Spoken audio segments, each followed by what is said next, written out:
셜록 홈즈는 너무 늦었다. 세상에는 이름만으로 기대를 만드는 사람이 있다.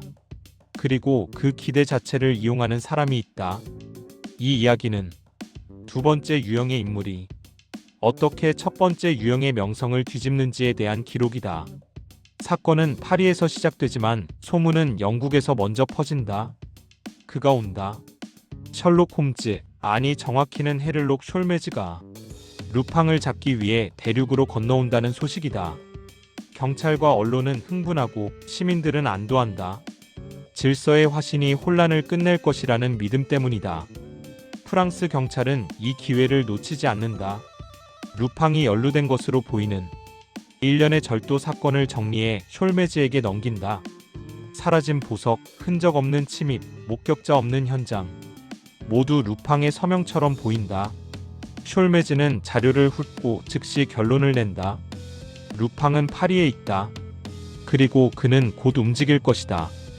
문제는 그 고지라는 시간이 이미 루팡에게 선점되어 있다는 사실이다. 루팡은 숄메즈의 도착 소식을 듣자마자 숨어들지 않는다. 오히려 더 노골적으로 움직인다. 귀족의 저택, 금융업자의 금고, 수집가의 개인 전시실. 범행은 연속적으로 벌어지고 하나같이 과시적이다. 마치 여기 있다고 말하듯. 경찰은 혼란스러워진다. 숨지 않는 도둑은 잡기 쉽다고 믿지만 루팡은 그 믿음 자체를 미끼로 쓴다. 숄메즈는 현장을 직접 확인하며 추리를 쌓아간다.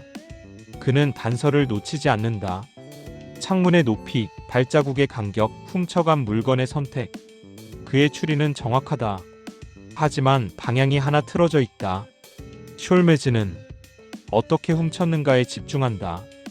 반면 루팡은 왜 지금 이 시점에 이걸 훔치게 보이게 했는가? 그를 설계한다. 두 사람은 같은 장면을 보고 전혀 다른 질문을 하고 있다. 결정적인 사건은 한 귀족 부인의 저택에서 벌어진다. 모두가 지켜보는 가운데 루팡의 예고장이 발견된다. 특정 시간, 특정 물건. 숄메즈는 그 시간을 정확히 예측하고 잠복한다. 경찰도 배치된다. 모든 조건이 완벽하다. 이건 덫이다. 그리고 덫은 닫힌다. 문제는 아무도 안에 없다는 점이다.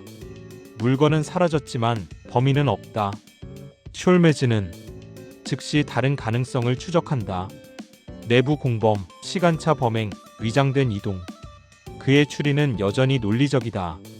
하지만 루팡은 이미 한 발 앞서 있다.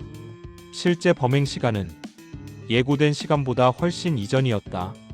예고장은 사건을 알리기 위한 신호가 아니라 수사 인력을 한 곳에 묶어두기 위한 장치였다. 숄메즈가 움직인 순간 파리의 다른 곳에서 진짜 사건이 일어난다. 며칠 뒤 숄메즈는 루팡이 남긴 편지를 받는다. 정중하지만 가볍고 농담처럼 보이지만 계산된 문장들. 편지에는 단 하나의 메시지만 담겨 있다. 당신은 틀리지 않았습니다. 다만 늦었을 뿐입니다.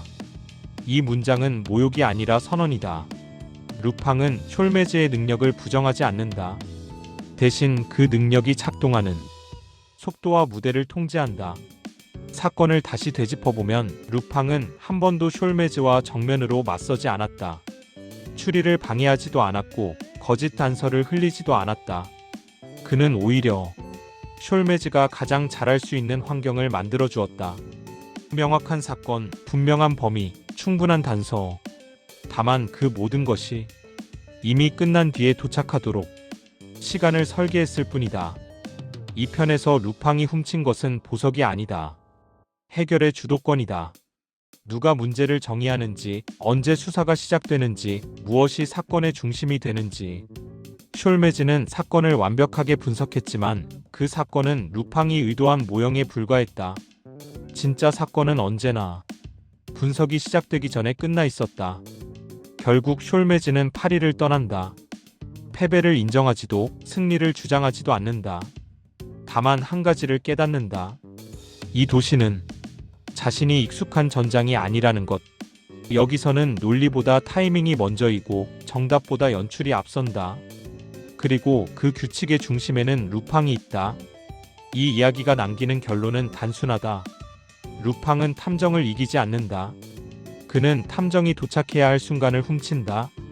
그래서 모든 추리는 맞고 모든 결론은 무력해진다. 숄메즈가 늦은 것이 아니라 루팡이 먼저 끝냈을 뿐이다. 그리고 그 차이가 두세 개를 가른다.